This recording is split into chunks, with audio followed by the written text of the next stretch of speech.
الحمد لله وكفى وسلام على عباده الذين اصطفى أما بعد أعوذ بالله من الشيطان الرجيم بسم الله الرحمن الرحيم والذين آمنوا أشد حبا لله سبحان ربك رب العزة عما يصفون وسلام على المرسلين والحمد لله رب العالمين اللهم صل على سيدنا محمد وعلى آل سيدنا محمد وبارك وسلم۔ اللہ رب العزت نے اس کائنات کو ایک سجے ہوئے محل کی مانند بنایا ہے۔ زمین کو اللہ تعالیٰ نے فرش بنایا، وَالْأَرْضَ فَرَشْنَاهَا فَنِعْمَ الْمَاهِدُونَ، اور آسمان کو اللہ تعالیٰ نے چھت بنایا، وَجَعَلْنَا السَّمَاءَ سَقْفًا مَحْفُوظًا، اور یہ چھت بغیر ستون کے بنائی، بغیر عمد ترونہا۔ پھر اس چھت پر اللہ نے ایمان والوں کے لیے خوبصورتی کی ستاروں کے ذریعے سے، وَلَقَدْ زَيَّنَّا السَّمَاءَ الدُّنْيَا بِمَصَابِيحَ، اور یہ اتنا کامل نظام بنایا کہ فرمایا اے انسان، ما تری فی خلق الرحمن من تفاوت، کیا تمہیں رحمان کی تخلیق میں کوئی عیب نظر آتا ہے؟ ایک دفعہ نظر نہیں آتا، فرجع البصر، دوبارہ دیکھ، کیا تو کوئی عیب نکال سکتا ہے؟ تو اللہ رب العزت نے انسان کی ضرورت کی جو چیزیں تھیں وہ سب دنیا میں رکھ دی ہیں۔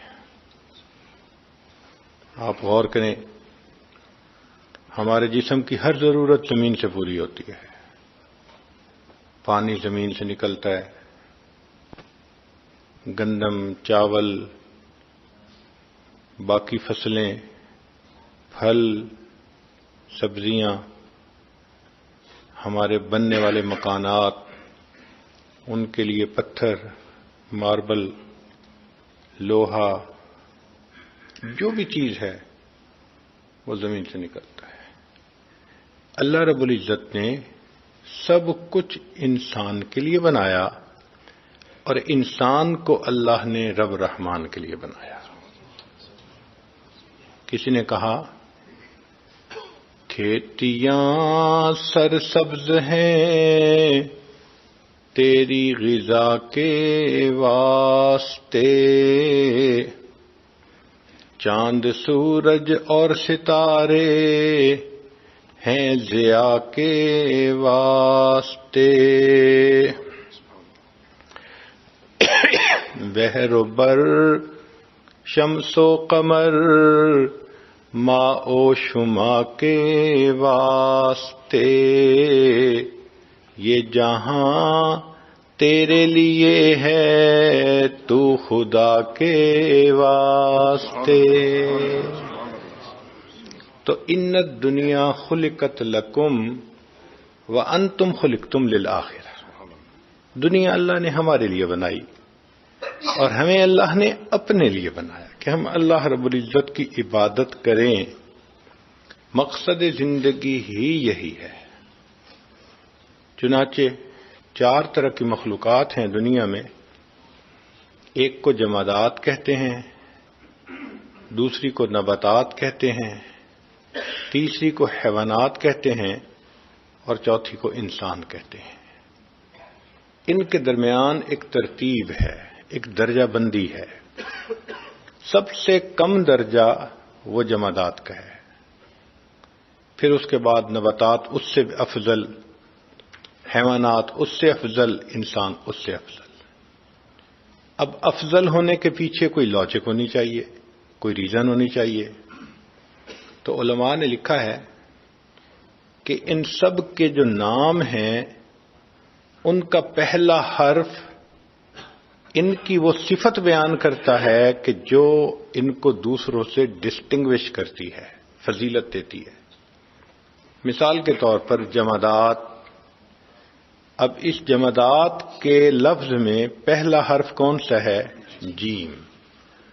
تو جیم سے ایک صفت بنتی ہے جسامت۔ یہ جمادات کے اندر خصوصی چیز ہے کہ ان کے اندر جسامت ہوتی ہے، پتھر میں، پہاڑ میں، زمین میں جسامت ہے، یہ اس کی صفت ہے۔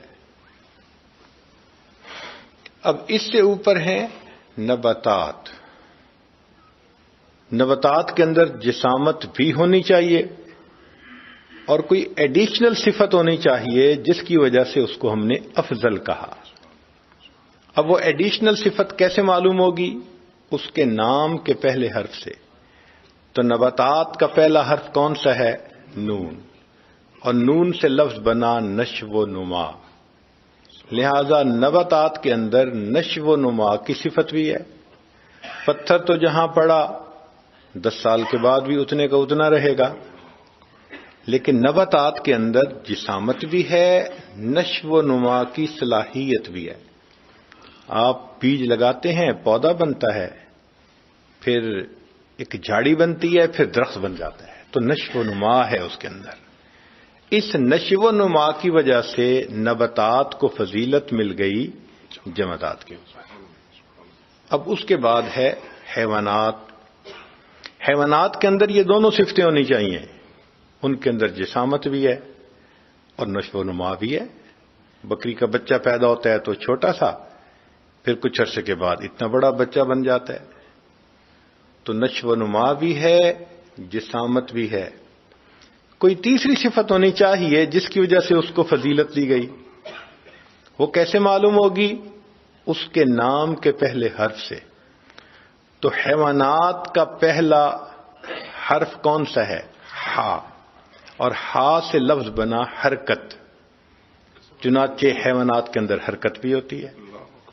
درخت آپ نے جہاں لگایا وہ وہاں سے ہل نہیں سکتا، یہ نہیں کہ آپ صحن کے ایک کونے میں لگائیں اور سال کے بعد وہ صحن کے دوسرے کونے میں پہنچ جائے۔ اس کے اندر جسامت ہے، نشو و نما ہے، حرکت نہیں ہے۔ ہاں، حیوانات کے اندر حرکت بھی ہے۔ بکری کا بچہ آج یہاں ہے، تھوڑی دیر بعد بھاگتا ہوا ادھر جائے گا۔ حرکت کی وجہ سے حیوانات کو بقیہ دو پر فضیلت مل گئی۔ تو پہلے جمادات، پھر نباتات اور پھر حیوانات۔ اب یہ 3 صفتیں بن گئیں۔ ان سے اوپر ہے انسان۔ انسان میں یہ 3 صفتیں بھی ہونی چاہیے۔ انسان کے پاس جسامت بھی ہے، نشو و نما کی صفت بھی ہے، حرکت کی صفت بھی ہے، چلتا پھرتا دوڑتا بھاگتا ہے۔ اب کوئی ایڈیشنل صفت ہونی چاہیے جس وجہ سے اس کو فضیلت ملی، اور وہ فضیلت کیسے معلوم ہوگی؟ اس کے نام کے پہلے حرف سے۔ تو انسان کا نام انسان ہے تو پہلا حرف کون سا ہے؟ الف، حمزہ الف۔ اب الف سے بنا لفظ بنا انس باللہ، اللہ سے محبت کرنا، لہذا یہ وہ فضیلت ہے جس وجہ سے انسان پوری مخلوقات سے افضل ہے۔ سبحان اللہ۔ اس میں جسامت بھی ہے، اس میں حرکت بھی ہے، نشو و نما بھی ہے، اور اس میں اللہ رب العزت سے محبت کرنے کا جذبہ بھی ہے۔ یہ صفت جو ہے نا، محبت کا جذبہ، یہ دوسری مخلوق میں نہیں ہے۔ یہ عشق کا مادہ اللہ نے فقط انسان میں رکھا ہے، اس کے خمیر میں رکھا ہے، حتیٰ کہ فرشتوں میں بھی نہیں رکھا۔ فرشتے تو روبوٹ کی طرح ہیں، لا یعصون اللہ ما امرہم ویفعلون ما یؤمرون، جو اللہ نے حکم دے دیا بس فرما بردار بن کر اس کے حکم کو پورا کر رہے ہیں۔ لیکن محبت کا یہ ولولہ، محبت کا جذبہ، محبت کا درد، محبت کا سوز، یہ فقط انسان کو اللہ نے عطا فرمایا۔ اس لیے انسان کو اشرف المخلوقات کہا گیا ہے۔ اب ایک نقطہ اور سمجھ لیجئے کہ ادنا اعلیٰ پہ قربان، ادنا اعلیٰ پہ قربان، چنانچہ جمادات سب سے ادنا تھی اور نباتات اس سے اعلیٰ تھی، لہذا جمادات کو ہم نے قربان کیا نباتات کی خاطر. اسی لیے زمین کے اوپر اتنے گہرے حل چلاتے ہیں، زمین کا سینہ چیر دیتے ہیں، کوئی نہیں کہتا ظلم ہو رہا ہے. کیوں؟ کہ ادنا اعلیٰ پہ قربان. اب جمادات قربان ہوئی نباتات کی خاطر، پھر نباتات کو اللہ نے بنایا حیوانات کے لیے. اتنی خوبصورت فصل ہوتی ہے، ہم اس کو کاٹ کے اور جانوروں کے آگے چارہ بنا کے ڈال دیتے ہیں، کوئی نہیں کہہ سکتا کہ یہ ظلم ہے. ادنا اعلیٰ پہ قربان، مقصد ہی یہی. جمادات نباتات پہ قربان، نباتات حیوانات پہ قربان، اور حیوانات انسان پہ قربان. سبحان اللہ سبحان اللہ. اب دیکھیں، بکری کا گوشت انسان کے لیے، مرغی کا گوشت انسان کے لیے، کوئی نہیں کہہ سکتا ظلم ہے. کیوں؟ ادنا اعلیٰ پہ قربان. تو جمادات نباتات پہ قربان، نباتات حیوانات پہ قربان، حیوانات انسان پہ قربان، اور انسان رب رحمان پہ قربان. سبحان اللہ سبحان اللہ. ادنا اعلیٰ پہ قربان. تو ہمارا جتنا کچھ ہے، جان مال ہر چیز اللہ کے لیے قربان. یہی انسان کی فضیلت ہے. دنیا کے فلاسفروں نے کہا کہ الانسان حیوان ناطق، کہ انسان بولنے والا حیوان ہے. مگر مولانا روم رحمت اللہ علیہ نے فرمایا کہ نہیں، انسان کو بولنے والا جانور نہ کہو، بلکہ کہو الانسان عاشق. انسان عاشق ہے، یہ اس کی فضیلت ہے کہ یہ اللہ کا چاہنے والا، اللہ سے محبت کرنے والا، اللہ کی بندگی کرنے والا، اللہ کی عبادت کرنے والا. اس لیے فرمایا کہ ہم نے انسانوں اور جنوں کو عبادت کے لیے پیدا کیا. تو مقصد زندگی اللہ کی بندگی ہے. ہم دنیا میں آئے ہی اسی لیے ہیں کہ اس دنیا میں اللہ کی بندگی کر کے اپنے رب کو راضی کر کے آگے چلے جائیں. یہ مقصد زندگی ہے. اللہ نے ہر انسان کو دو نعمتوں سے نوازا. ایک کو کہتے ہیں دھڑکتا ہوا دل، اور دوسرے کو کہتے ہیں پھڑکتا ہوا دماغ. یہ دھڑکتا ہوا دل عشق الہی کا مرکز ہے، برتن ہے، اور یہ پھڑکتا ہوا دماغ علم الہی کا برتن ہے. سبحان اللہ. تو دو نعمتیں ہر انسان کو ملی. ایک کو سوز عشق کہتے ہیں اور دوسرے کو کیف علم کہتے ہیں. سوز عشق بھی عطا کیا اور کیف علم بھی عطا کیا. برتن دیتے بھرتے نہ تو بھی مناسب نہ ہوتا، اور اگر چیزیں دیتے تو برتن کی ضرورت تھی. تو اللہ نے دو نعمتیں ہر بندے کو دیں. ایک دھڑکتا ہوا دل دیا، یہ سوز عشق کا مرکز ہے، ساری محبتوں کا تعلق دل کے ساتھ ہے. اور دوسرا اللہ نے پھڑکتا ہوا دماغ دیا، سارے علوم کا منبع انسان کا دماغ ہے، دنیا کے علوم ہو یا آخرت سے علوم ہے. چنانچہ یہ دو نعمتیں اللہ رب العزت نے انسان کو عطا کی. یہ دونوں الگ الگ نعمتیں ہیں، مگر عقل کا اپنا کام ہے اور دائرہ کار ہے، اور عشق کا اپنا دائرہ کار ہے. عبادت میں عشق کام آتا ہے. عقل کو افکار سے فرصت نہیں، عشق پر اعمال کی بنیاد رکھ. عقل عیار ہے، 100 بھیس بنا لیتی ہے، عشق بیچارہ نہ ملا ہے نہ واعظ نہ خطیب. عجیب بات ہے کہ انسان کے جسم کے ہر عضو کا اپنا کام ہے. آنکھ کا کام دیکھنا، زبان کا کام بولنا، کان کا کام سننا، دماغ کا سوچنا، اور دل کا کام ہے محبت کرنا. ہر انسان کا دل محبت کرتا ہے. فرق اتنا ہے کہ یا تو خالق سے محبت ہوگی اور اگر نہیں تو پھر مخلوق کی محبت ضرور ہوگی. دل بہر محبت ہے، محبت یہ کرے گا، لاکھ اس کو بچا تو یہ کسی پر تو مرے گا. پتھر سے ہو، خدا سے ہو یا پھر کسی سے ہو، آتا نہیں ہے چین محبت کیے بغیر. دنیا کے ہر انسان کو اس محبت سے واسطہ پڑتا ہے، مگر فرق ہوتا ہے شریعت کے مطابق ہے تو یہ اللہ کی محبت کہلائے گی. ماں باپ سے محبت، میاں بیوی کی محبت، اولاد کی محبت، استاد شاگرد کی محبت، تمام محبتیں جو شریعت کے دائرے میں ہیں وہ اللہ کی محبت کہلائیں گی. اور جو دائرہ شریعت سے ہٹ کے نفس کی وجہ سے، شیطانیت کی وجہ سے، ان کو مخلوق کی محبت کہیں گے. خالق کی محبت میں نور ہے، مخلوق کی محبت میں ظلمت ہے. اس کی مثال یوں سمجھ لیجیے کہ ایک برتن کے اندر دودھ ہے. گائے کا دودھ ہوگا تو اسے حلال کہا جائے گا، اور اگر کتیا کا دودھ ہوگا تو اس کو حرام کہا جائے گا. ہے تو دودھ. تو محبت تو دل میں ہوتی ہے. اللہ کی محبت ہوگی، شریعت کے مطابق ہر محبت ہوگی تو حلال کہلائے گی، خلاف شرع ہوگی تو حرام کہلائے گی. محبت ہوتی ہے. دنیا کا کوئی انسان نہیں کہہ سکتا کہ میرے دل میں کسی کی محبت نہیں ہے.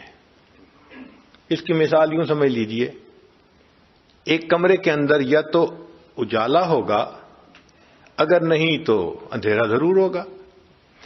ہر انسان کے دل میں یا تو اللہ رب العزت کی محبت کا اجالا ہوگا، اگر نہیں تو مخلوق کی محبت کا اندھیرا ضرور ہوگا. اب یہ ہم پر منحصر ہے کہ ہم اپنے دل میں اجالے کا بندوبست کرتے ہیں یا اپنے دل کے اندر اندھیرے کا بندوبست کرتے ہیں. اللہ رب العزت پہنچنے کا سب سے آسان راستہ کہ انسان عشق کے گھوڑے پہ سوار ہو جائے. منزل جانی ہو نا، پیدل چلنی آسان مشکل ہوتی ہے، سواری ہو تو آسان ہو جاتی ہے. آپ دیکھیں کہ ایک بندے کو مشرق سے مغرب جانا ہو اور پیدل چلے تو میرا خیال ہے سالوں کے بعد بھی نہیں پہنچ سکے گا، اور ہوائی جہاز پہ سوار ہو جائے تو سبحان اللہ ایک دن کے اندر اندر پہنچ جائے گا. عشق خدا اس ہوائی جہاز کی مانند ہے.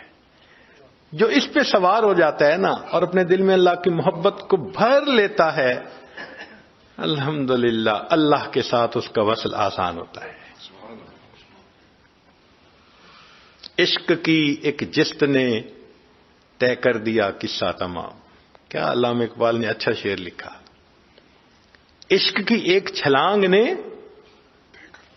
سارا قصہ ہی تمام کر دیا.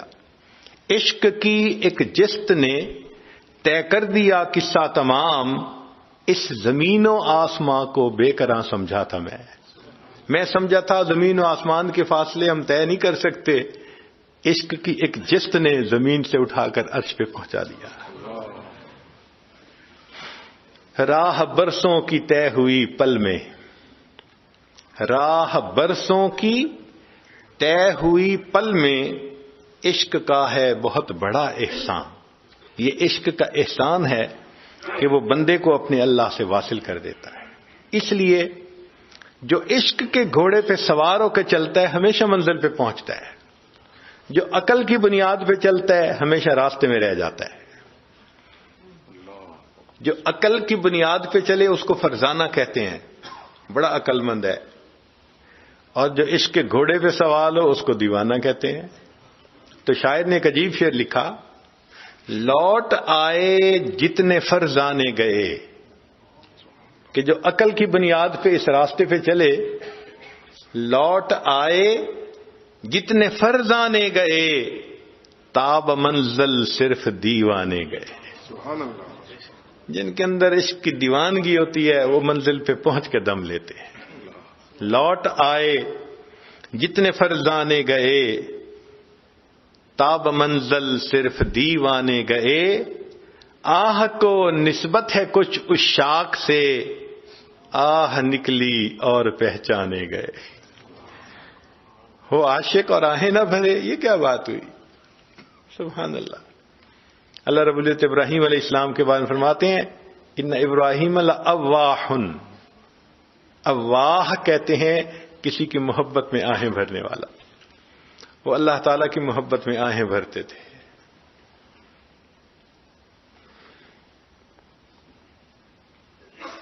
اس لیے عقل و دل و نگاہ کا مرشد اولی ہے عشق، عقل و دل و نگاہ کا مرشد اولی ہے عشق، عشق نہ ہو تو شرع و دین بت کدہ تصورات، شریعت میں سے عشق الہی کو نکال دیں تو پیچھے کیا بچے گا؟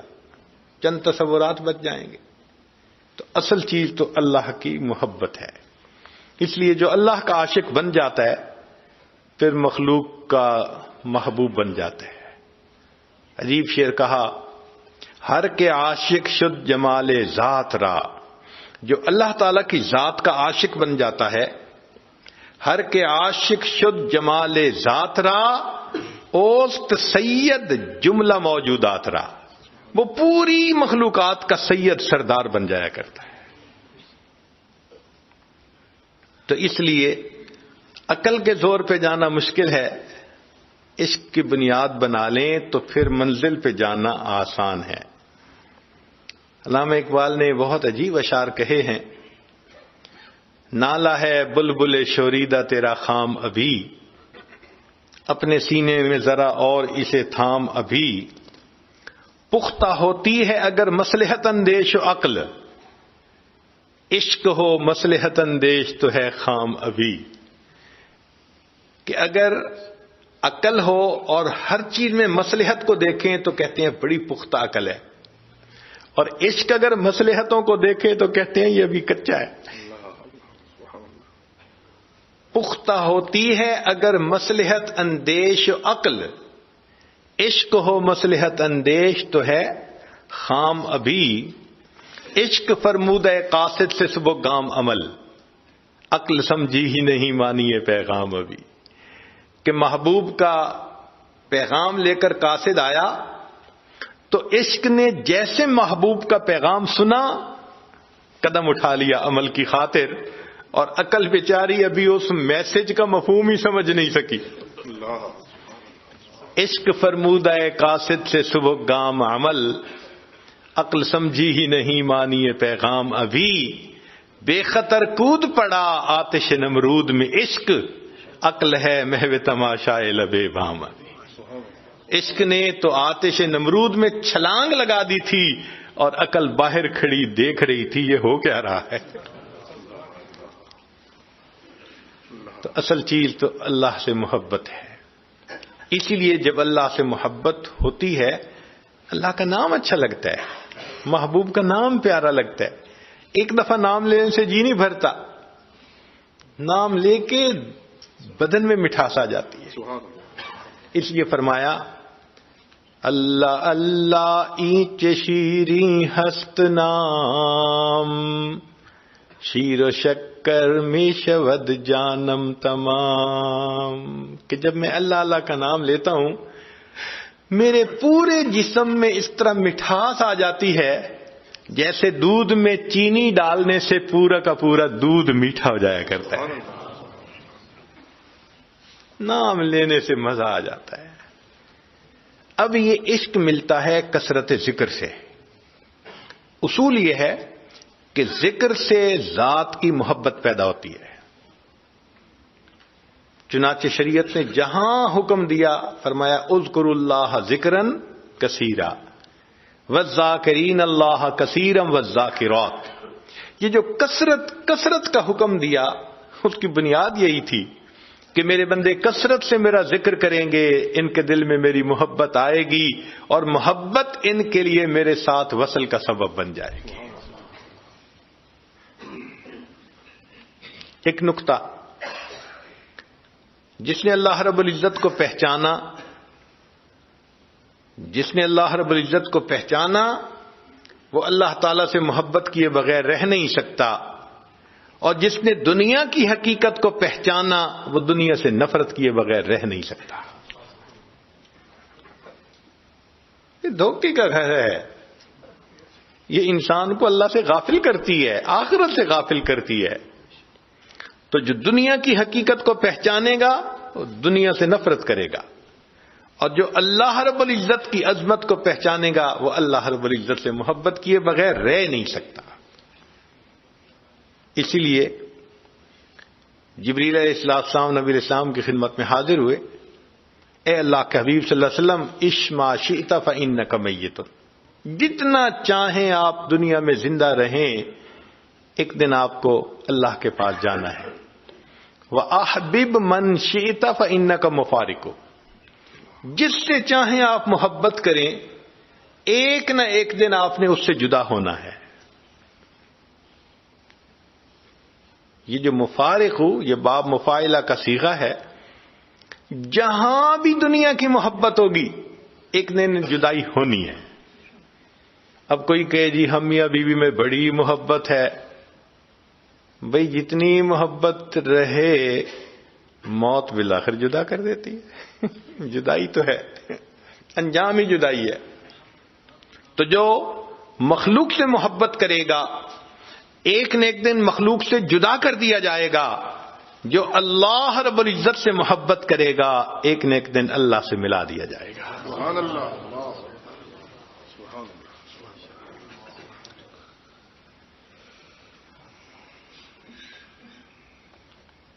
ایک فرق ہے خالق کی محبت میں جو رحمانی محبت ہے, اور مخلوق کی محبت میں جو شیطانی محبت ہے.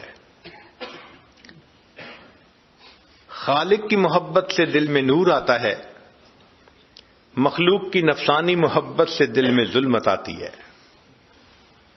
خالق کی محبت سے چہروں پہ نورانیت آتی ہے,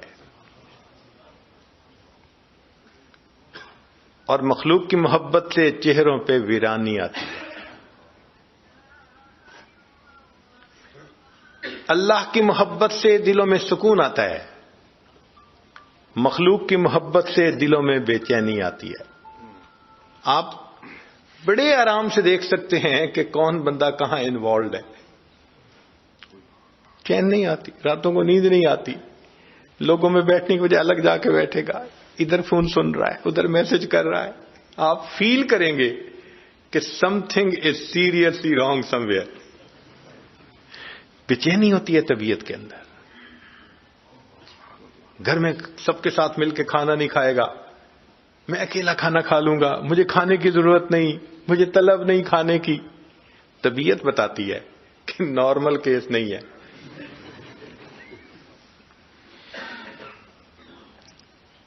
تو اللہ رب العزت کی محبت سے دلوں میں سکون آتا ہے, مخلوق کی محبت سے دلوں میں بے چینی آتی ہے.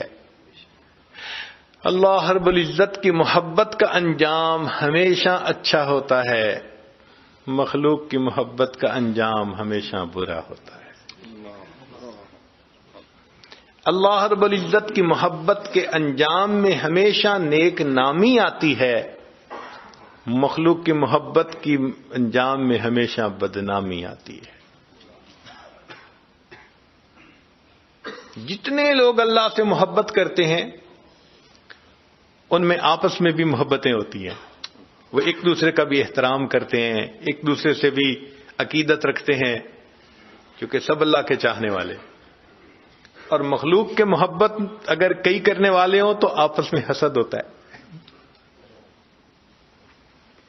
یوں تو ہوتی ہے رقابت لازمن عشاق میں, یوں تو ہوتی ہے رقابت لازمن عشاق میں, عشق مولا ہے مگر اس تہمت بد سے بری. اللہ کی محبت اس تہمت سے بری ہے. جتنے اللہ کے چاہنے والے ہوں گے سب ایک دوسرے سے بھی محبت کرنے والے ہیں.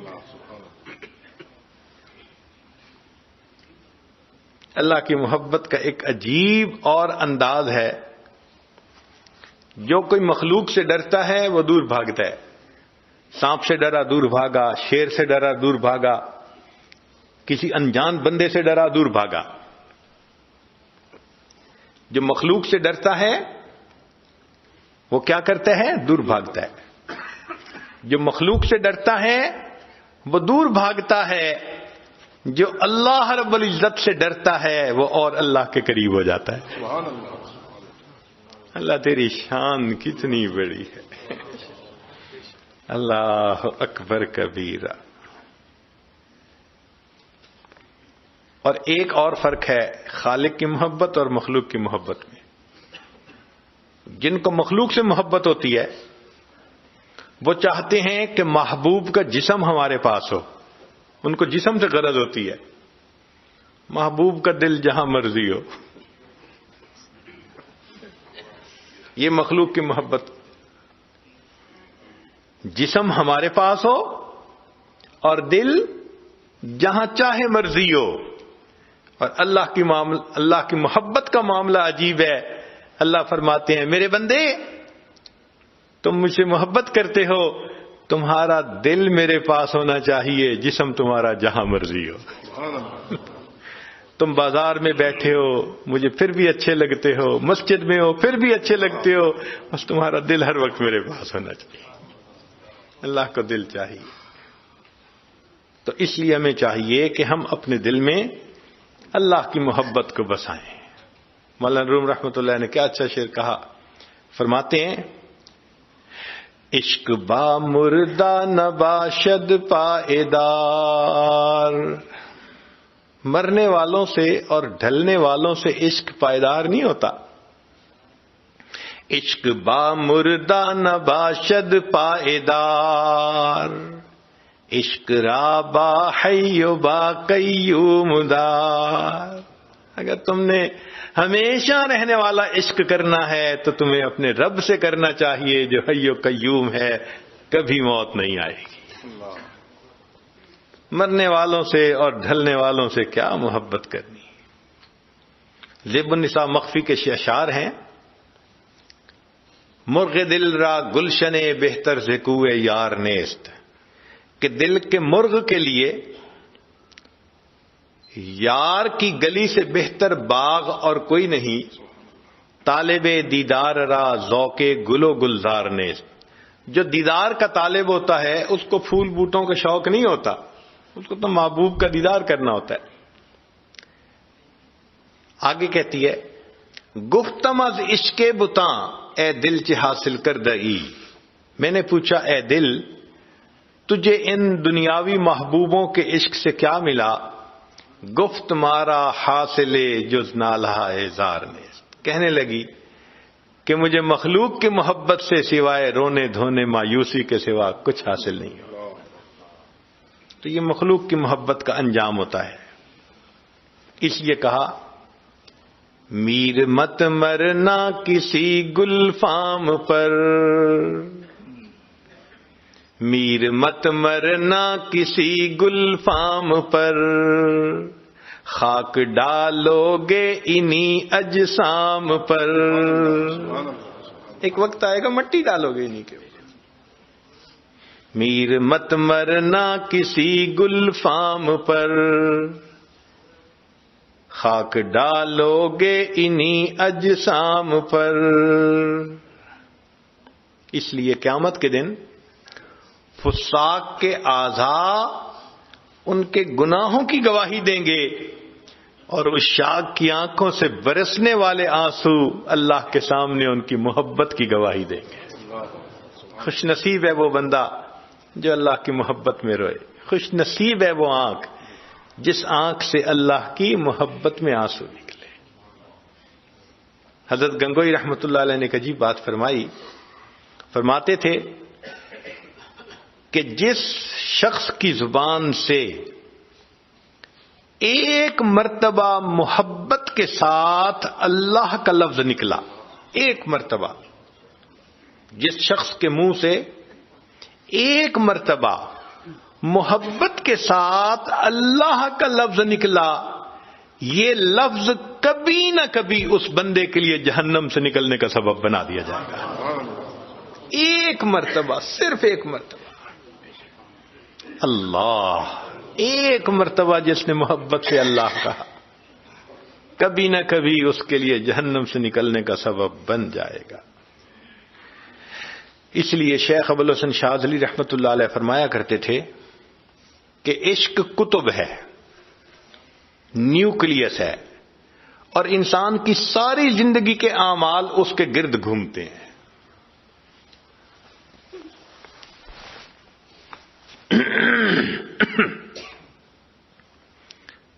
اسی لیے جو اللہ والے ہوتے ہیں وہ نماز کو حاکم وقت کی بیگار سمجھ کے نہیں پڑھتے، نماز کو حاکم وقت کی بیگار سمجھ کے نہیں پڑھتے، وسیلہ لقائے یار سمجھ کر پڑھا کرتے ہیں۔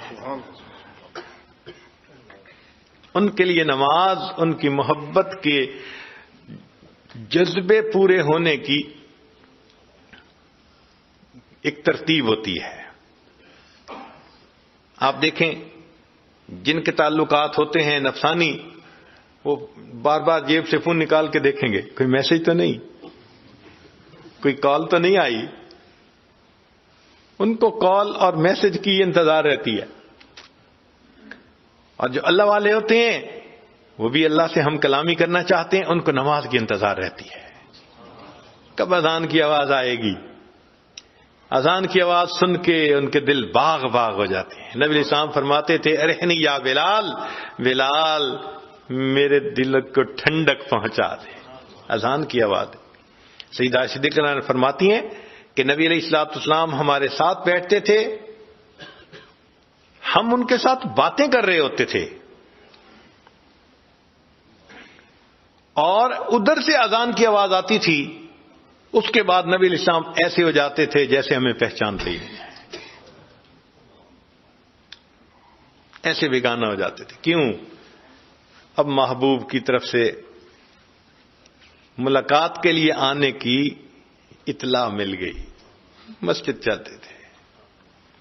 تو یہ نماز محبت کے جذبے کو پورا کرنے کا ایک طریقہ ہے۔ فجر پڑھتے ہیں، ظہر کا انتظار، ظہر پڑھتے ہیں، عصر کا، عصر سے مغرب، مغرب سے عشاء، عشاء پڑھی تو پھر فجر۔ اور پھر جو عاشق ہوتے ہیں ان کی 5 دفعہ بات چیت سے محبت کا جذبہ ٹھنڈا نہیں ہوتا، اور دل چاہتا ہے تو وہ پھر نفلوں کو بہانہ بنا لیتے۔ جی میں نے وضو کیا، میں تحیۃ الوضو پڑھ لوں، مسجد میں آیا میں تحیۃ المسجد پڑھ لوں، اب میں اشراق پڑھ رہا ہوں، اب میں صلاۃ الضحیٰ پڑھ رہا ہوں، اب میں اوابین پڑھ رہا ہوں، اب میں تہجد پڑھ رہا ہوں۔ تو فرض نمازوں سے ان کے محبت کے جذبے کو تسکین نہیں ملتی، وہ نفلوں کو اپنی محبت کے جذبے کی تسکین کا بہانہ بنا لیتے ہیں۔ رکوع و سجود میں راتیں گزر رہی ہوتی ہیں، ہمیں نفل پڑھانے کے لیے ترغیب دینی پڑتی ہے، بھئی اشراق پڑھ لو 1 حج 1 عمرے کا ثواب ملے گا۔ تو ہم تو ثواب کی خاطر پڑھتے ہیں، وہ سواد کی خاطر پڑھتے ہیں۔ سواد کہتے ہیں لذت، محبت، وہ اس کی خاطر پڑھ رہے ہوتے ہیں۔ کسی نے کیا اچھا شعر کہا، بندگی سے ہمیں تو مطلب ہے، بندگی سے ہمیں تو مطلب ہے، ہم ثواب و عذاب کیا جانے۔ بندگی سے ہمیں تو مطلب ہے، ہم ثواب و عذاب کیا جانے، کس میں کتنا ثواب ملتا ہے، عشق والے حساب کیا جانے۔ عشق والوں کو اس حساب کتاب کا کیا پتا کہ کس میں کتنا ثواب ہے، وہ تو اپنے محبوب کی بندگی سمجھ کے ہاتھ باندھ کے کھڑے ہوتے ہیں، کبھی رکوع میں جا رہے ہوتے ہیں، کبھی سجدے میں جا رہے ہوتے ہیں۔ اللہ اکبر کبیرہ۔ اس لیے حضرت مولانا حسن علی گنگوہی رحمت اللہ علیہ بڑا لمبا سجدہ کرتے تھے۔ تو کسی نے پوچھا کہ حضرت اتنا لمبا سجدہ؟ فرمان لگے ہاں، میں سجدہ کرتا ہوں، خیال آتا ہے معلوم نہیں پھر توفیق ملے گی یا نہیں ملے گی، میرا دل نہیں چاہتا سر اٹھانے کو۔ حضرت مولانا یحییٰ رحمت اللہ علیہ وہ بھی لمبا سجدہ کرتے تھے۔ تو کسی نے پوچھا کہ حضرت اتنا لمبا سجدہ؟ فرمان لگے ہاں، جب میں سجدہ کرتا ہوں یوں محسوس ہوتا ہے میں نے اپنے آقا کے قدموں پہ سر رکھ دیا، سر اٹھانے کو میرا دل نہیں چاہتا۔ کیا سجدے کے مزے ہوں گے ہیں؟ اللہ اکبر کبیرہ۔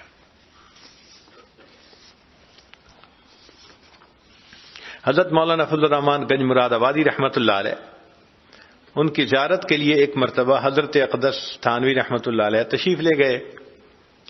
جوانی کی عمر تھی تو گنج مراد آبادی رحمۃ اللہ علیہ نے فرمایا، اشرف علی، جب میں سجدہ کرتا ہوں مجھے یوں محسوس ہوتا ہے جیسے قدرت نے میرے رخسار کا بوسہ لے لیا، میرے رخسار کا بوسہ لے لیا۔ اللہ اکبر کبیر۔ عبد الواحد رحمت اللہ علیہ کے سامنے کسی نے تذکرہ کیا کہ جنت میں نماز نہیں ہوگی، چونکہ وہ تو دار الجزا ہے، دار العمل تو نہیں ہے۔ تو جب ان کے سامنے تذکرہ ہوا کہ جنت میں نماز نہیں ہوگی تو آنکھوں میں سے آنسو ٹپکنے لگے۔ کسی نے کہا کہ حضرت رو کیوں رہے ہیں؟ فرمایا جنت میں نماز نہیں ہوگی تو پھر جنت میں مزہ کیا آئے گا؟ ان کو نماز میں کیا مزہ آتا ہوگا۔ حضرت حاجی صاحب رحمت اللہ علیہ کے پاس ایک دو نوجوان آئے اور انہوں نے حور و قصور کی باتیں شروع کر دی، جنت میں حوریں ہوں گی، محل ہوں گے، کھانا پینا۔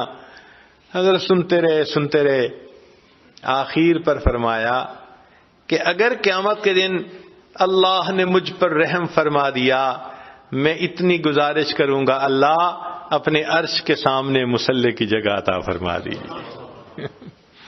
عرش کے سامنے مصلی کی جگہ عطا فرما دیجیے۔ ہمارے ان اکابر کو نماز میں کیا سکون ملتا تھا، کیا لطف ملتا تھا ان کو،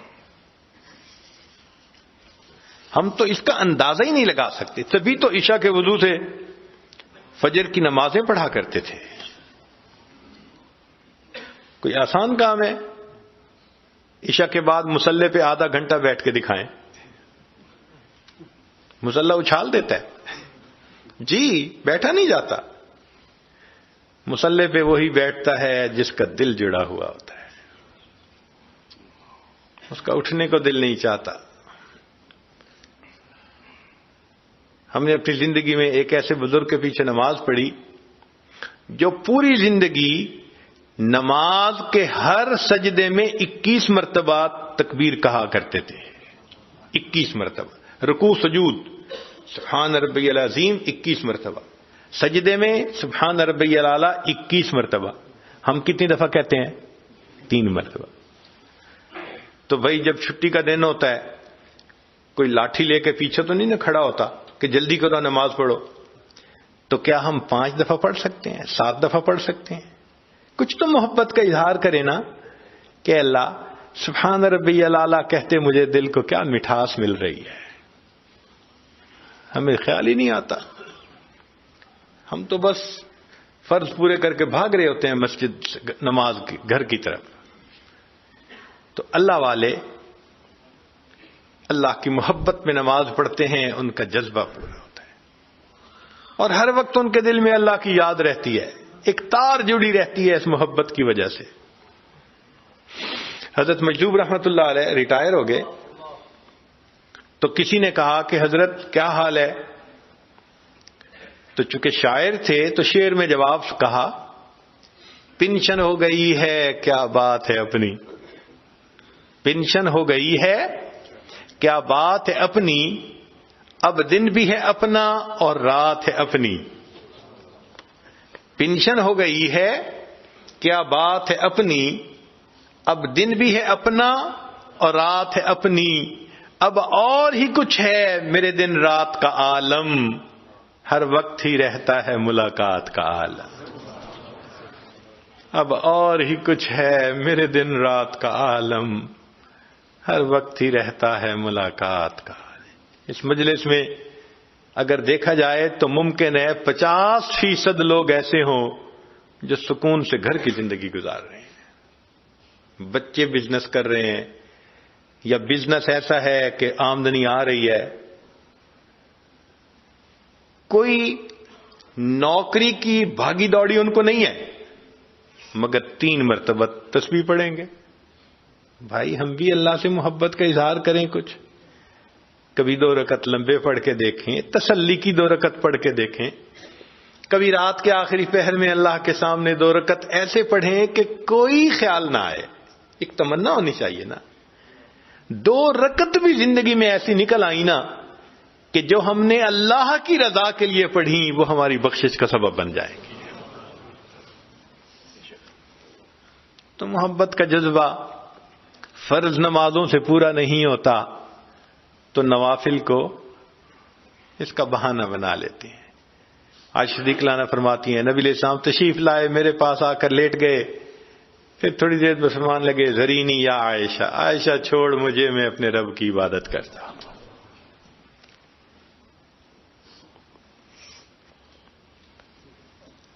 یہ محبت عجیب چیز ہے. چنانچہ الاتقان میں علامہ سیوطی رحمت اللہ علیہ نے لکھا ہے، بات بڑی عجیب ہے، کہ حضرت جبریل علیہ الصلوۃ والسلام آدم علیہ السلام کے پاس 20 مرتبہ وحی لے کر آئے، اللہ کا پیغام لے کر آئے، محب کا، اپنے محبوب کا میسج لے کر آئے. تو آدم علیہ السلام پر جبریل علیہ السلام 20 مرتبہ آئے، ادریس علیہ السلام پر 4 مرتبہ آئے، نوح علیہ السلام پر 50 مرتبہ آئے، ابراہیم علیہ السلام پر 42 مرتبہ آئے، حضرت موسیٰ علیہ السلام پر 400 مرتبہ آئے، عیسیٰ علیہ السلام پر 13 مرتبہ آئے، اور نبی علیہ الصلوۃ والسلام کی طرف وحی لے کر 24,000 مرتبہ آئے.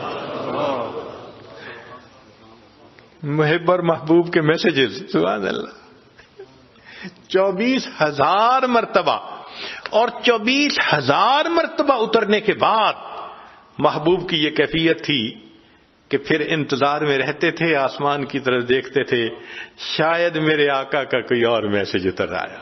اللہ فرماتے ہیں قد نرا تقلب وجہک فی السماء، محبوب جب آپ اس محبت اور انتظار میں آسمان کی طرف دیکھتے تھے، ہم آپ کے چہرے کو محبت کی نظر سے دیکھ رہے ہوتے تھے.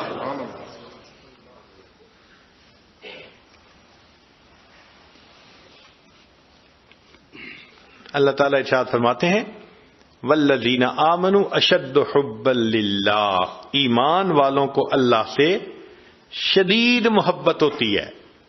اب اس آیت میں ایک عجیب نکتہ ہے کہ یہ جملہ خبریہ بنتا ہے. ایک اطلاع دی جا رہی ہے کہ ایمان والوں کو اللہ سے شدید محبت ہوتی ہے. حکم تو نہیں ہے کہیں، امر کا صیغہ تو کوئی بھی نہیں کہ ایمان والے اللہ سے شدید محبت کریں، نہیں، خبر دی گئی. تو مفسرین نے کہا کہ یہ کیا معنی، بجائے اس کے کہ حکم دیا جاتا کہ ایمان والے اللہ سے شدید محبت کریں، صرف خبر دے دی گئی. تو مفسرین نے کہا کہ بات یہ ہے کہ حسن والوں میں ناز ہوا کرتا ہے. حسن والوں میں جس کو پتا ہو میں بہت حسین ہوں، کبھی اپنی زبان سے وہ نہیں کہے گا کہ تم مجھ سے محبت کرو.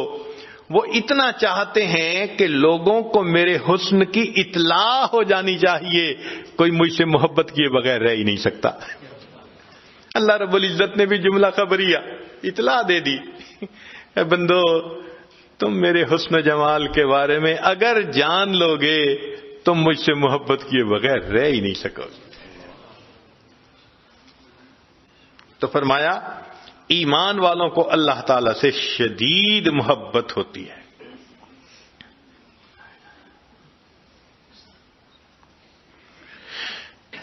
ایک مرتبہ حضرت مولانا فضل الرحمان گنج مراد آبادی رحمت اللہ علیہ نے مولانا محمد علی مغیری رحمت اللہ علیہ سے پوچھا کہ مولانا آپ نے کبھی عشق کی دکان دیکھی ہے؟ آپ نے کبھی عشق کی دکان دیکھی ہے؟ تو مولانا تھوڑی دیر سوچتے رہے، پھر کہنے لگے حضرت میں نے 2 دکانیں دیکھی ہیں. پوچھا کون سی؟ کہنے لگے ایک شاہ آفاق رحمت اللہ علیہ کی، نقشبندی بزرگ تھے، اور ایک شاہ غلام علی دہلوی رحمت اللہ علیہ کی، یہ بھی نقشبندی بزرگ تھے. ان کی خانقاہوں کو انہوں نے عشق کی دکانیں کہا کہ آتے ہیں لوگ اور یہاں سے عشق کی پڑیاں لے کے جاتے ہیں. عشق بکتا ہے، عشق وہاں تقسیم ہوتا ہے. سبحان اللہ. اور واقعی عشق کا سودا انہی خانقاہوں سے ملتا ہے. کہتے ہیں کہ گنگوہ میں حضرت گنگوئی رحمت اللہ علیہ کی وجہ سے اتنا ذکر کرنے والے لوگ تھے کہ جو دھوبی کپڑے دھوتے تھے تو وہ کپڑے کو پٹکا لگانے پر کچھ آواز نکالتے ہیں تو وہ الا اللہ کی آواز لگایا کرتے تھے. اللہ.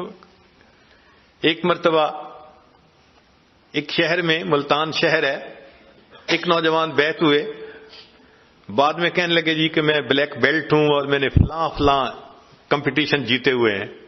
ہم نے کہا سبحان اللہ. ہم نے اسے ذکر سکھا دیا اور کہا کہ بھئی اللہ اللہ کیا کرو. کوئی 6 مہینے بعد پھر ملاقات ہوئی. کہنے لگے جی کہ میرا کلب تھا، لوگ کراٹے سیکھنے میرے پاس مارشل آرٹ سیکھنے آتے تھے. میں جب وہاں گیا اگلے دن تو میرے ذہن میں خیال آیا کہ ہم کراٹے سیکھتے ہوئے جب ایک دوسرے کے اوپر کچھ کرتے ہیں اٹیک اور دوسرا بلاک کرتے ہیں تو کچھ آواز نکالتے ہیں. تو میں نے کہا یہ بے معنی آواز کیوں نکالیں؟ تو میں نے اپنے شاگردوں کو کہنا شروع کیا کہ جب بھی تم اس طرح سے بلاک کرو کہ تو اللہ کا لفظ کو، اللہ کا لفظ. شاگردوں نے کہنا شروع کر دیا. کہنے لگا میں حیران. دوسرے دن اور ایڈمیشن آ رہی ہیں اور رجسٹریشن آ رہی ہے، اتنے شاگرد کہ میرے پاس جگہ نہ بچی. تو میں نے شاگرد سے پوچھا بھئی تم کیسے آئے؟ کہنے لگے جی وہ کلب کی دیوار کے قریب سے میرے ابو گزر رہے تھے، اندر سے اللہ اللہ اللہ کی آوازیں آ رہی تھیں. ابو نے کہا تم بھی اسی کلب میں جاؤ. سبحان اللہ سبحان اللہ. دل میں اللہ کی محبت ہو تو پھر انسان اٹھتے بیٹھتے اللہ کا نام لیا کرتا ہے.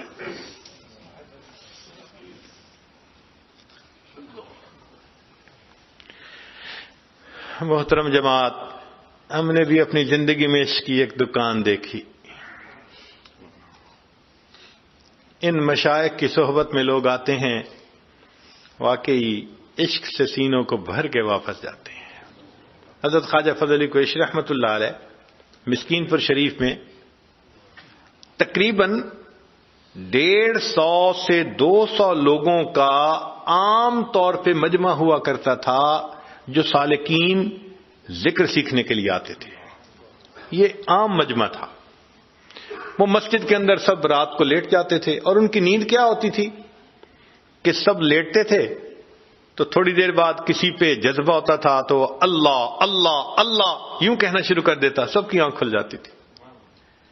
پھر تھوڑی دیر بعد لیٹتے تھے، آنکھ لگتی تھی، پھر کسی اور پہ جذبہ، اللہ اللہ، ساری رات سوتے جاگتے گزر جاتی تھی اللہ کی محبت میں. ایک مرتبہ کیا ہوا کہ مسجد میں 2 بوڑھے بیٹھے ہوئے ہیں، دونوں کے سفید بال، ایجڈ تھے، اور مسجد میں ایک دوسرے کے ساتھ جھگڑ رہے ہیں. ایک ان کو پکڑ کے جھنجھوڑتا ہے، دوسرا ان کو پکڑ کے جھنجھوڑتا ہے. سب حیران کہ یہ دونوں اتنے نیک انسان، تہجد گزار، نیکوکار، یہ کیا کر رہے ہیں مسجد کے اندر؟ تو وہ دیکھنے والے ذرا قریب ہوئے کہ ان بوڑھوں کا مسئلہ کیا ہے. تو ہوا کیا تھا کہ دونوں بیٹھے بیٹھے کوئی بات کر رہے تھے. ان میں سے ایک نے کہہ دیا اللہ میڈ ہے، اللہ میرا ہے. تو جب ایک نے کہا نا اللہ میرا ہے تو محبت تو دوسرے کو بھی تھی، اس نے اس کو جھنجھوڑا، نہیں اللہ میرا ہے. وہ اس کو کہتا اللہ میرا ہے، وہ کہتا اللہ میرا ہے. سبحان اللہ، کیا محبت ہوگی ان دونوں کے دلوں میں کہ جو مسجد میں ایک دوسرے کو جھنجھوڑ جھنجھوڑ کے کہہ رہے ہیں، وہ کہتے ہیں اللہ میرا ہے، وہ کہتے ہیں اللہ میرا ہے. سبحان اللہ. یہ محبتیں تقسیم ہوتی ہیں ان اللہ والوں کے پاس. جس قلب کی آہوں نے دل پھونک دیے لاکھوں، اس قلب میں یا اللہ کیا آگ بھری ہوگی. ان اللہ والوں کے دلوں میں کیا اللہ کی محبت ہوتی ہے کہ ان کی صحبت میں بیٹھ کے بندے کا دل گرما جاتا ہے.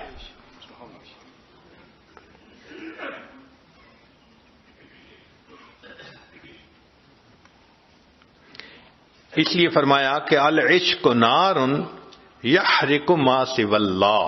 عشق ایک آگ ہے، ماں سوا کو یہ جلا کے رکھ دیتی ہے. ماں سوا سے مراد اللہ کے علاوہ جو اللہ کا غیر ہے سب کچھ جلا دیتی ہے.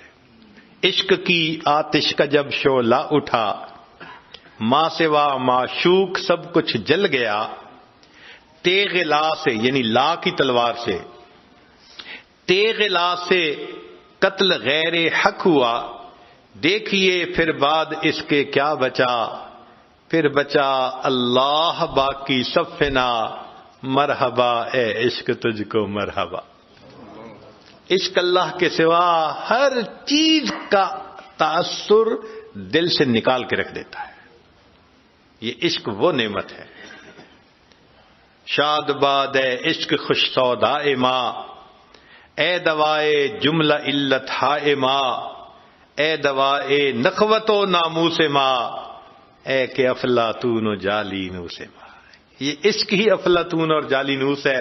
سب بیماریاں روحانی اس عشق کے ملنے سے خود بخود انسان کے اندر سے ختم ہو جاتی.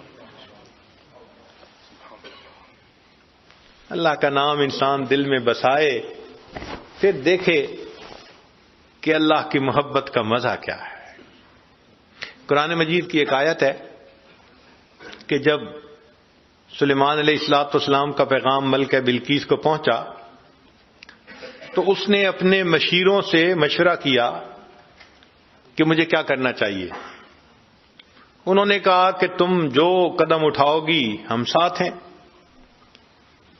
تو اس نے سمجھداری کا جواب دیا. کہنے لگی ان الملوک اذا دخلت قریۃ افسدوها ان الملوک اذا دخلوا قریۃ افسدوها وجعلوا اعزۃ اہلها اذلہ.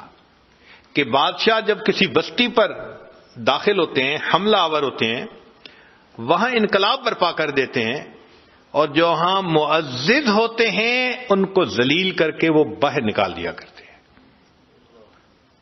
اب یہ اس آیت کے ظاہری معنی ہیں مگر لکل آیت من القرآن ظاہر و بطن باطنی معنی بھی ہیں. تو حضرت اقدس تھانوی رحمۃ اللہ علیہ نے اس موقع پر بیان القرآن میں لکھا کہ اس میں ایک بہترین تمثیل موجود ہے. اور تمثیل کیا؟ وہ فرماتے ہیں کہ اگر ہم کریا سے مراد دل کا کریا لے لیں دل کی بستی اور ملوک سے مراد مالک الملک اللہ کا نام لے لیں تو پھر ترجمہ کیا بنے گا؟ ان الملوک اذا دخلوا قریۃ. جب اس اللہ کا نام اس دل کی بستی میں داخل ہو جاتا ہے افسدوها انقلاب مچا دیتا ہے. وجعلوا اعزۃ اہلها اذلہ اور دنیا جو دل میں معزز ہوتی ہے اس کو ذلیل کر کے دل سے نکال دیا کرتا ہے. تو اللہ کے نام کو جتنا زیادہ ہم رٹیں گے دل سے دنیا کی محبت نکلے گی اللہ کی محبت دل پر غالب آ جائے گی. قرآن مجید نے عشق کا لفظ استعمال نہیں کیا محبت کا لفظ استعمال کیا. البتہ اتنا فرمایا کہ والذین آمنوا اشد حبا للہ ایمان والوں کو اللہ سے شدید محبت ہوتی ہے. تو عشق کا لفظ کیوں نہیں استعمال کیا؟ حدیث پاک میں ہے. حدیث پاک میں عشق کا لفظ استعمال ہوا قرآن مجید میں نہیں. اس کی وجہ کیا؟ علماء نے لکھا ہے کہ عاشق دیوانگی میں انتہا کو پہنچ جاتا ہے اور اس کے سر میں یہ سودا سمایا ہوتا ہے کہ مجھے اپنی چاہت کو پورا کرنا ہے. وہ ہر حال میں اپنی خواہش کو پورا کرنا چاہتا ہے. دیوانگی جو ہوتی ہے اس کے اندر. اور محب جو ہے اس کے اندر ادب ہوتا ہے. وہ اپنی خواہش کو پیچھے رکھتا ہے وہ محبوب کی رضا کو سامنے رکھتا ہے. مثال کے طور پہ ایک عاشق صاحب تھے تو محبوب سے ملاقات کا وقت ملا تو رات کے چھوٹے ہونے کا شکوہ ہوا. شعر کہا شب وصال بہت کم ہے آسماں سے کہو. شب وصال بہت کم ہے آسماں سے کہو کہ جوڑ دے کوئی ٹکڑا شب جدائی کا کہ اے اللہ شب وصال چھوٹی ہے، شب جدائی کا کوئی ٹکڑا ساتھ جوڑ دیں، لمبا کر دیں اس کو. یہ عاشق کا حال ہوتا ہے. اور جو محب ہوتا ہے، چونکہ ادب ہوتا ہے، وہ محبوب کی خوشی کو سامنے رکھتا ہے، رضا کو سامنے رکھتا ہے. چنانچہ محب کا یہ حال کہ نہ تو ہجر ہے اچھا نہ وصال اچھا ہے، یار جس حال میں رکھے وہی حال اچھا ہے. سبحان اللہ. یہ محب کی بات ہوتی ہے. اس لیے اللہ رب العزت نے عشق کا لفظ استعمال نہیں کیا، محبت کا لفظ استعمال کیا. تم جتنا بھی محبت کرنے والے بن جاؤ گے، تمہارے اندر ادب تو رہنا چاہیے نا، ادب کے حد سے باہر تو نہیں نکل سکتے. اس لیے فرمایا والذین آمنوا اشد حبا للہ، ایمان والوں کو اللہ سے شدید محبت ہوتی ہے. اب بھئی اگر ہمیں اللہ رب العزت سے محبت کرنی ہے تو ہمیں اللہ کا ذکر کثرت سے کرنا چاہیے. 3 چیزوں سے یہ محبت بڑھتی ہے. ایک اتباع سنت سے کہ نبی علیہ السلام نے فرمایا، بلکہ قرآن مجید نے فرمایا قل ان کنتم تحبون اللہ فاتبعونی یحببکم اللہ، میری اتباع کرو اللہ تم سے محبت فرمائیں گے. تو دیکھو اللہ کا محبوب بنتا ہے نا بندہ اتباع سنت سے. دوسرا کثرت ذکر سے کہ ذکر سے ذات کی محبت آتی ہے. اور تیسرا محبین کی محفل میں بیٹھنے سے، عشق والوں کی محفل میں بیٹھنے سے. یہ آگ سینوں سے سینوں میں ٹرانسفر ہوتی ہے. مقناطیس کے پاس لوہے کا ٹکڑا لے جاؤ، لوہے کے ٹکڑے میں بھی مقناطیسیت آ جاتی ہے. اللہ والوں کی ایک محفل میں آ جاؤ تو دل کی دنیا گدگدا جاتی ہے. یہ اللہ والے دلوں کو گدگدا دیتے ہیں، دلوں کو تڑپا کے رکھ دیتے ہیں. اپنے اندر اللہ کی محبت ہوتی ہے، وہ دوسروں کے دلوں کو بھی گدگدا دیتی ہے.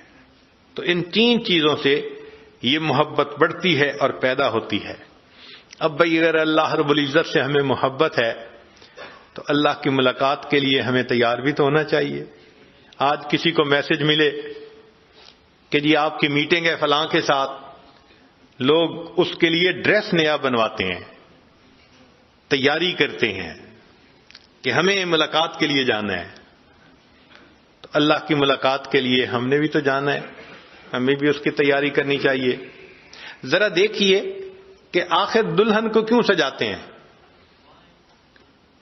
کیا ضرورت ہے دلہن کو سجانے کی، اتنے اچھے کپڑے پہنانے کی؟ دلہن کو سجانے اور اچھے کپڑے پہنانے کا ایک ہی مقصد ہوتا ہے کہ اس کا خاوند اس سے پہلی نظر میں محبت کرے. تو جس طرح دلہن کو دلہا کے لیے سجایا جاتا ہے، مومن بندہ اپنے دل کو اپنے رب کے لیے سجاتا ہے. قیامت کے دن اللہ دلوں کو دیکھیں گے. فرمایا یوم لا ينفع مال ولا بنون الا من اتى اللہ بقلب سلیم.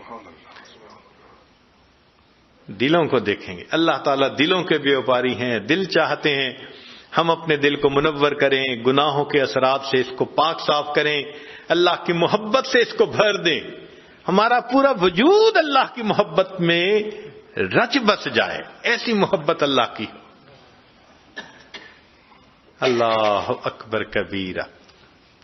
اللہ وہ دل دے جو تیرے عشق کا گھر ہو.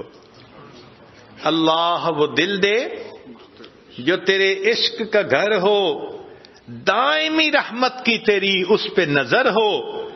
دل دے کہ تیرے عشق میں یہ حال ہو اس کا، محشر کا اگر شور ہو تو بھی نہ خبر ہو. ایسا دل ہو اللہ کی محبت میں کہ قیامت کا شور ہو پرواہ نہ ہو. یہ اللہ کی محبت میں ڈوبا ہوا ہو. اللہ رب العزت ہمیں ایسی محبت عطا فرمائے. تیرے عشق کی انتہا چاہتا ہوں، میری سادگی دیکھ کیا چاہتا ہوں. کوئی دم کا مہمان ہوں اے اہل محفل، چراغ سحر ہوں بجھا چاہتا ہوں.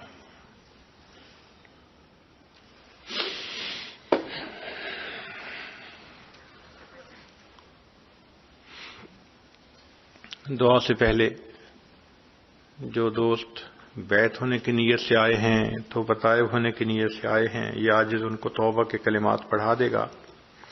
دل میں نیت کر لیجئے کہ ہم اپنی زندگی کے پچھلے سب گناہوں سے سچی پکی توبہ کر رہے ہیں، آئندہ نیکوکاری پرہیزگاری کی زندگی گزارنے کا دل میں ارادہ کر رہے ہیں۔ الحمدللہ وکفا والسلام علی عبادہ الذین اصطفی، اما بعد۔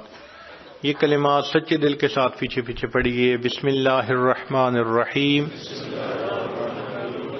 لا الہ الا اللہ محمد الرسول اللہ، آمنت باللہ وملائکتہ وکتبہ ورسلہ والیوم الآخر والقدر خیرہ وشرہ من اللہ تعالی والبعث بعد الموت۔ آمنت باللہ کما ہوا باسمائہ وصفاتہ وقبلت جمیع احکامہ اقرار باللسان وتصدیق بالقلب۔ اشہد ان لا الہ الا اللہ واشہد ان محمدا عبدہ ورسولہ۔ استغفر اللہ ربی من کل ذنب واتوب الیہ برحمتک یا ارحم الراحمین۔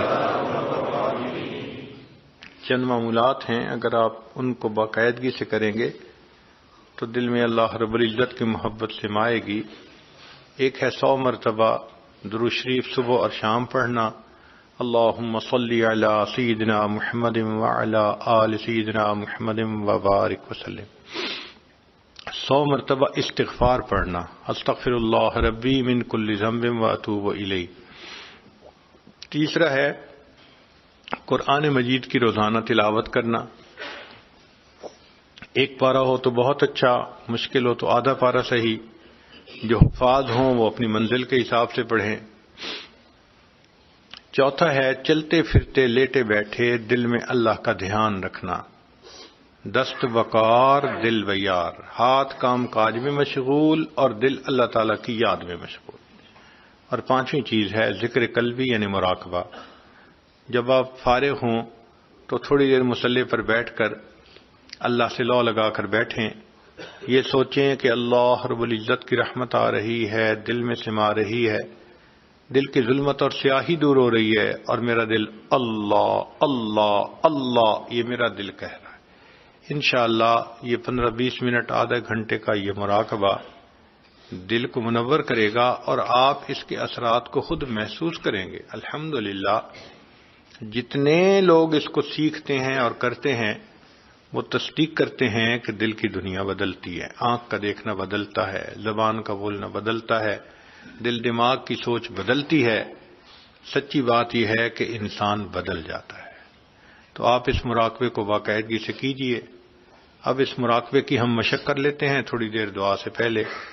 جہاں جہاں بیٹھے ہیں اپنی آنکھوں کو بند کر لیجئے، سر کو جھکا لیجئے، دنیا اور جو کچھ دنیا میں ہے اس سے ہٹ کٹ کے اللہ رب العزت کی یاد میں ڈوب جائیے۔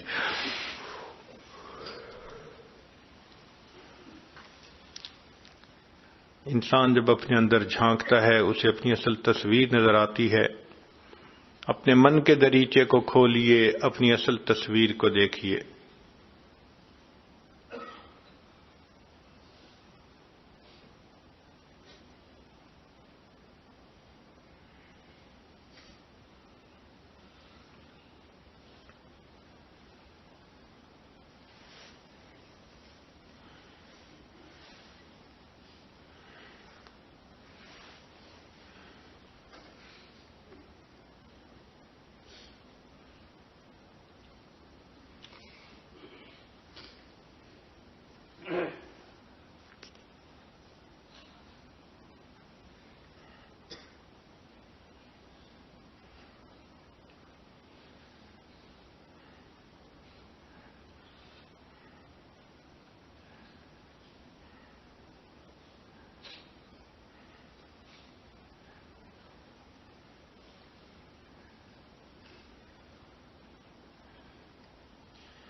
دل مغموم کو مسرور کر دے،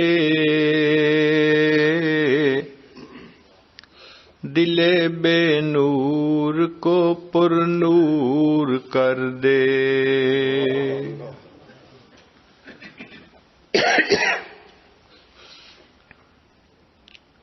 دل مغموم کو مسرور کر دے،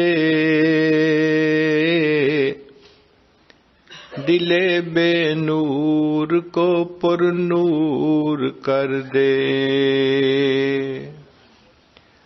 فروزاں دل میں شمع طور کر دے،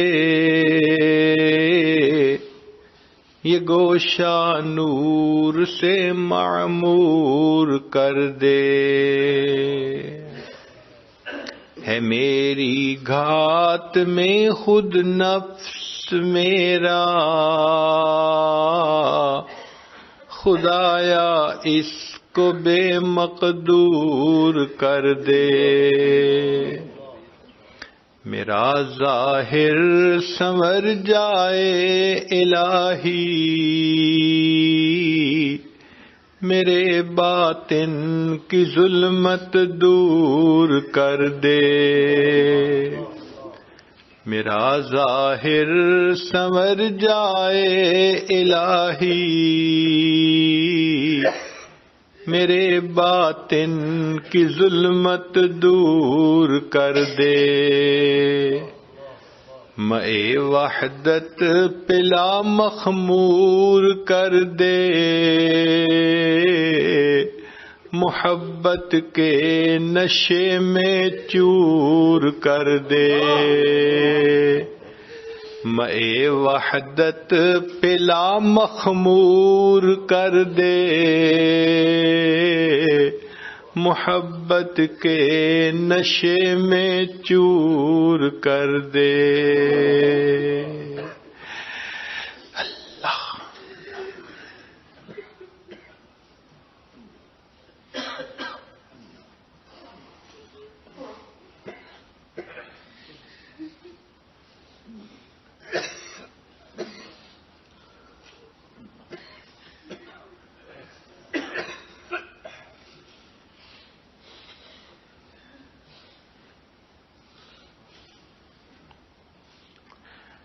لا الہ الا اللہ محمد۔ دعا کر لیجئے۔ سبحان ربی العلی الوہاب، اللہم صلی علی سیدنا محمد وعلی آل سیدنا محمد وبارک وسلم۔ اے کریم آقا، ہم آپ کے عاجز مسکین بندے ہیں، ہمارے گناہوں کو معاف فرما، خطاؤں سے درگزر فرما، عیبوں کی پردہ پوشی فرما۔ اللہ ہماری نگاہوں کو پاک فرما، دلوں کو صاف فرما، سینوں کو اپنی محبت سے لبریز فرما، اپنے عشق کی آتش ہمارے سینوں میں پیدا فرما، ہمارے انگ انگ سے اپنے ذکر کو جاری فرما، روئیں روئیں سے اپنے ذکر کو جاری فرما، ہڈی ہڈی بوٹی بوٹی میں اپنی محبت پیدا فرما، آنے والے وقت کو گزرے وقت سے بہتر فرما، آنے والی زندگی کو گزری ہوئی زندگی کا کفارہ بنا، جو گناہ ہم نے دن میں کیے معاف فرما، راتوں میں کیے معاف فرما، محفل میں کیے معاف فرما، تنہائیوں میں کیے معاف فرما، جو گناہ یاد ہیں وہ بھی معاف فرما، جو کر کے بھول گئے وہ گناہ بھی معاف فرما۔ اے رب کریم، علم حاصل ہونے کے بعد جہالت کے کاموں سے محفوظ فرما، عزتیں ملنے کے بعد ذلت سے محفوظ فرما، ہدایت ملنے کے بعد گمراہی سے محفوظ فرما، اللہ اپنے قرب کے بعد دوری سے محفوظ فرما، دوستی کے رنگ میں دشمنی کرنے والوں سے بھی محفوظ فرما۔ اے اللہ، ہمارے حال پر رحمت کی نظر فرما۔ میرے مولا، آپ ہماری حالت کو جانتے ہیں، آپ کے سامنے کوئی جھوٹ نہیں بول سکتا۔ ہم صبح توبہ کرتے ہیں، شام توڑ دیتے ہیں، شام توبہ کرتے ہیں، صبح توڑ دیتے ہیں۔ میرے مولا، ہم ایک قدم آگے بڑھنے لگتے ہیں، کئی قدم پیچھے ہٹ جاتے ہیں۔ میرے مولا، ہم اپنے نفس سے لڑتے لڑتے تھک گئے۔ اللہ، آپ کی مدد چاہیے، اللہ مدد فرما دیجئے، اللہ مدد فرما دیجئے، اللہ کمزور ہیں، قوت عطا فرما دیجئے، نفس کو نفس مطمئنہ بنا دیجئے۔ اے میرے مولا، کوئی بچہ جب چلتے چلتے تھک جاتا ہے تو باپ کو کہے اٹھا لیں، باپ خود بھی تھکا ہوا ہو پھر بھی بچے کو اٹھا لیتا ہے۔ میرے مولا، ہم نفس سے لڑتے لڑتے تھک گئے، اللہ اب سہارا دے دیجئے، اللہ سہارا دے دیجئے، اللہ سہارا دے دیجئے۔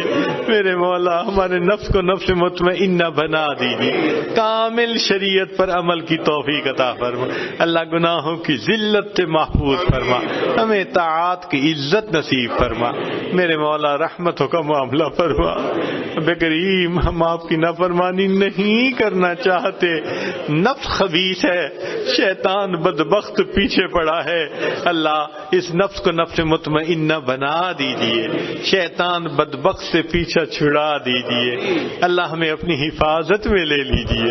میرے مالک، ہمیں اپنی حفاظت عطا فرما دیجئے۔ کریم آقا، جتنے لوگ موجود ہیں یا دور بیٹھے آواز سن رہے ہیں، اللہ سب کو اپنی محبت عطا فرما دیجئے، سب کے دلوں کو محبت سے لبریز فرما دیجئے، اللہ اپنے چاہنے والوں میں شامل فرما لیجئے۔ میرے مولا، ساری زندگی گزر گئی یہ کہتے کہتے ہم تیرے ہیں، ہم تیرے ہیں، اللہ یہ کہتے کہتے عمر گزر رہی ہے کہ ہم تیرے ہیں۔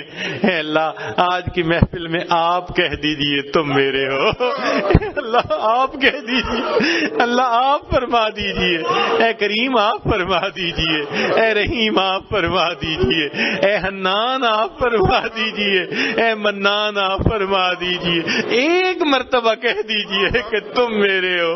میرے مولا، کرم کر دیجئے، اللہ کرم کر دیجئے، اللہ اس مجمع کو ایک مرتبہ محبت کی نظر سے دیکھ لیجئے، ایک مرتبہ میرے اللہ، ایک مرتبہ، اے کریم ایک مرتبہ محبت کی نظر سے دیکھ لیجئے۔ کریم آقا، مہربانی کا معاملہ فرما، اللہ اس شہر میں جتنے ایمان والے ہیں سب پر رحمت نازل فرما، جن کو ہدایت نہیں ملی اللہ ان کو ہدایت عطا فرما، پوری دنیا میں جہاں مسلمان پریشان ہیں سب کی پریشانیوں کو دور فرما، اللہ بار بار اپنے گھر کا دیدار عطا فرما، اپنے حبیب صلی اللہ علیہ وسلم کے در کی حاضری نصیب فرما، ہمارے والدین عزیز اقارب مشائخ جو فوت ہو چکے ان کی مغفرت فرما، جن کی آپ نے مغفرت کر دی قرب کے اعلیٰ درجات عطا فرما۔